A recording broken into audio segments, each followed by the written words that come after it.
Hello students. So this is worksheet number 7 of class 10 science और आज का topic है metals and non metals. It is not a new topic for you. आपने ये पहले अपने क्लास 8 में भी पढ़ा होगा जब इसको इंट्रोड्यूस किया गया था metals and non metals को. Before starting with metals and non metals हमें क्या बताया गया था that there are elements and how many elements are there? 118 elements are present in nature. ठीक है, तो out of these 118 elements कई सारे elements के नाम हमें पहले से पता है, हम जानते हैं उनके बारे में. तो it is also written here कि you are familiar with a number of elements like iron, aluminium, copper. तो इसी तरह से हम लोग किसी और का भी नाम ले सकते हैं जैसे कि oxygen, nitrogen, potassium, sodium, carbon, aluminium, magnesium, calcium, कई सारे एलिमेंट्स हैं. 118 एलिमेंट्स. तो इतने सारे एलिमेंट्स के बारे में पढ़ने के लिए, जानने के लिए क्या किया गया, उनको क्लासिफाई किया गया, उनको डिवाइड कर दिया गया दो ग्रुप्स में. And those two groups are called as metals and non metals. अब उनको डिवाइड कैसे किया गया? दे आर डिवाइडेड एंड और classified, we can say classified on the basis of their properties. अच्छा, ये कौन कौन से दो प्रॉपर्टीज़ होते हैं जिनके बेसिस पे इनको क्लासिफाई किया गया? These properties are physical properties and chemical properties. तो आई होप आपको ये फिजिकल प्रॉपर्टीज़ और केमिकल प्रॉपर्टीज़ याद होंगे. अगर नहीं है तो लेट अस क्विकली रिकैप जो आपको पहले से पता है. तो when we talk about physical properties of metals and non metals, कौन कौन सी फिजिकल प्रॉपर्टीज़ होते हैं? पहले तो उनका अपीयरेंस, कि वो दिखते कैसे हैं. Metals are generally hard and non metals are not so hard, वो ज़्यादा सख्त नहीं होते. ओके, अपीयरेंस में metals are solid and non metals are liquid और गैसेस. तो अगर देखा जाए तो यहाँ पर सोडियम हो गया, आयरन हो गया, एल्यूमिनियम हो गया. So what they are solids. और उसी जगह पर अगर हम ऑक्सीजन की बात करते हैं, नाइट्रोजन की बात करते हैं, सो दे आर गैसेस. और उसके बाद हम लोग अगर बात करते हैं ब्रोमीन की, तो दिस इज़ लिक्विड. और कुछ सॉलिड्स भी होते हैं जैसे कि कार्बन हो गया, कार्बन इज़ सॉलिड. बट ये तीनों जो हैं दे आर नॉन मेटेलिक, वो नॉन मेटल्स में आ जाते हैं. Whereas sodium, iron, aluminium, magnesium, calcium, ये सभी जो हैं वो सॉलिड्स में आते हैं. तो अपीयरेंस में जो हैं वो सॉलिड्स हैं, लेकिन नॉन मेटल्स हमेशा लिक्विड, गैसेस या सॉलिड भी हो सकते हैं. एंड देन डक्टिलिटी, ये काफ़ी इम्पॉर्टेंट प्रॉपर्टी है. डक्टिलिटी में मतलब क्या होता है? Drawn into wires. If any element is drawn into wires, मतलब उनके तार बन जाते हैं. जैसे कि आपने देखा होगा कॉपर वायर, जिसमें कि हम लोग इलेक्ट्रिशियन मतलब वायरिंग होती है घर की. देन एल्यूमिनियम वायर्स, तो they can be drawn into wires. जबकि तो they are what? They are metals. Copper, aluminium जो हो गए मेटल्स. उसी तरह से non metals they are non ductile, मतलब उनको वायर्स में कन्वर्ट नहीं किया जा सकता. सो ये जो फिजिकल प्रॉपर्टीज़ में मेटल्स एंड नॉन मेटल्स के बीच में डिफरेंसेस आ गए. नेक्स्ट इंपॉर्टेंट प्रॉपर्टी हो जाती है मैलिबिलिटी. मतलब क्या होता है?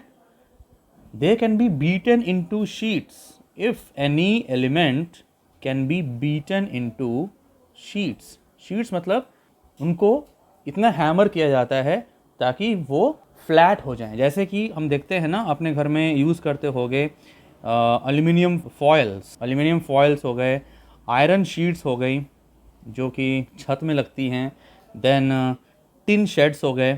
ठीक है, तो these are the metals and they can be beaten into sheets. जबकि नॉन मेटल्स, क्योंकि पहले मैंने बताया था non metals are very brittle, वो बिखर जाते हैं. सो व्हाट वी कैन से, दे आर नॉन मैलिएबल. तो दे आर नॉन मैलिएबल, उनको शीट्स में कन्वर्ट नहीं किया जाता. लेकिन कभी कभी एक्सेप्शन में देखा जाता है, जैसे कि ग्राफाइट हो गया. जानते हो क्या होता है ग्राफाइट? तो एक्सेप्शन भी होते हैं यहाँ पर. एक्सेप्शन में अगर ग्रेफाइट देखा जाए तो ग्रेफाइट में कार्बन के जो मॉलिक्यूल्स होते हैं शीट्स में पाए जाते हैं। तो कौन से शीट्स होते हैं? ये ग्राफीन शीट्स होते हैं। तो ये हायर क्लासेस में आप लोग पढ़ोगे। नेक्स्ट प्रॉपर्टी आ जाती है अबाउट सोनोरस, सोनोरिटी मतलब क्या होता है? Sound production. अब बताओ कि मेटल्स साउंड प्रोड्यूस करते हैं, सो मेटल्स आर sonorous मतलब they can produce this sound, whereas non-metals are non-sonorous मतलब they cannot produce sound. Like if you talk about iron, it can produce sound. If you talk about aluminium, so it can produce sound. Luster, luster मतलब क्या होता है? shine. अब metals में और non-metals में कौन shiny है? So metals are lustrous मतलब दे आर शाइनी। आपने देखा होगा कि गोल्ड, सिल्वर, प्लैटिनम ये सब शाइनी मटेरियल्स हैं, जबकि नॉन मेटल्स जो हैं दे आर नॉन लस्ट्रस मतलब they do not have any shine on them. So metals and non metals के बीच में काफ़ी डिफरेंसेस हैं यहाँ पर। उसी तरह नेक्स्ट प्रॉपर्टी आ जाती है अगर उनकी कंडक्टिविटी की बात किया जाए तो। कंडक्टिविटी मतलब if they are conducting heat और not.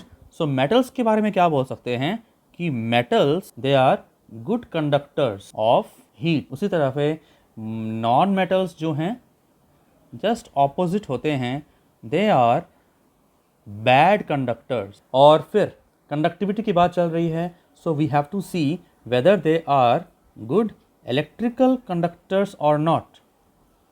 Electrical conductivity is also a property. तो हम क्या बोल सकते हैं कि हमारे घर में जो भी वायरिंग होती है वो कॉपर वायर की होती है ना। So metals are good conductors of electricity.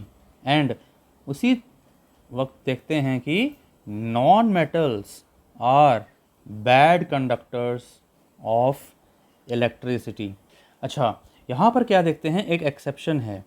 Exception क्या है? That graphite is a good conductor of electricity. It is a good conductor of electricity. अच्छा, तो हमारा नेक्स्ट फिजिकल प्रॉपर्टीज़ क्या हो गया? अबाउट द बॉइलिंग पॉइंट और मेल्टिंग पॉइंट। दोनों को साथ पढ़ लेते हैं क्योंकि देखते हैं अभी कि metals, all the metals are having very high boiling point. मतलब उनको अगर बॉयल किया जाए, अगर लिक्विड है तो बॉयल किया जाए तो काफ़ी हाई टेम्परेचर में बॉयल होंगे, और उसी जगह they will also have very high melting point. अगर उनको पिघलाया जाए तो भी वो काफ़ी हाई टेम्परेचर में जाके पिघलते हैं। जबकि नॉन मेटल्स जो हो गए they have less boiling point and also they have less melting point. तो ये जो हमारे कुछ very very important physical properties हैं जो हमें बताते हैं कि how metals are different from the non metals. लेकिन सिर्फ फिजिकल प्रॉपर्टीज़ के बेसिस पे हम नहीं बोल सकते कि मेटल्स और नॉन मेटल्स एक दूसरे से अलग हैं।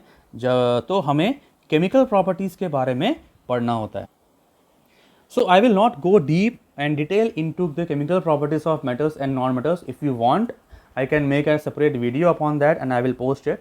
But in a very simple manner to understand, we can say chemical reactions of these elements with oxygen, water, acids, bases, ये reactions बताते हैं कि whether the element is actually a metal or non-metal, because whenever the chemical reactions takes place, the products are very different and that actually tells us about कि वो element metal है या non-metal है। For example, अगर oxygen के साथ react करते हैं तो metals बनाते हैं metal oxides, और जबकि non-metals क्या बनाते हैं? non-metallic dioxides। तो यहाँ पर जो डिफरेंस है ऑक्साइड्स में और डाइऑक्साइड में, ये एक कन्फर्मेशन देता है weather how the metals, how the element is behaving, whether it is a metal or non-metal. Okay, now let's go back to the worksheet. Let us see, here it is written names and symbols of some elements, metals and non-metals are given to you. So we can see that name of the element is iron, whose symbol is Fe, and it is a metal. So these all are metals, and look at the symbols. Iron is Fe.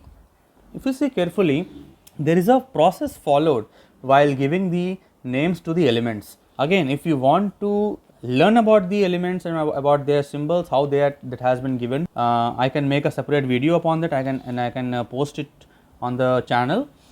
For now, you can see here that iron is Fe, calcium is Ca, gold is Au, aluminium is Al, copper is Cu, lithium Li, potassium K, mercury Hg, lead is Pb, silver is Ag. So all these are the metals, whereas in the non-metals, they are very common elements which we see here: carbon C, phosphorus P, hydrogen H, helium He. But whether it is a non-metal, it is a question mark to you. I want you to post in the comment box whether helium is a non-metal. Nitrogen N, sulfur S, oxygen O, iodine I, bromine Br, neon. Again, if neon and helium, I want to know from you whether they are non-metals actually, or they are called something else.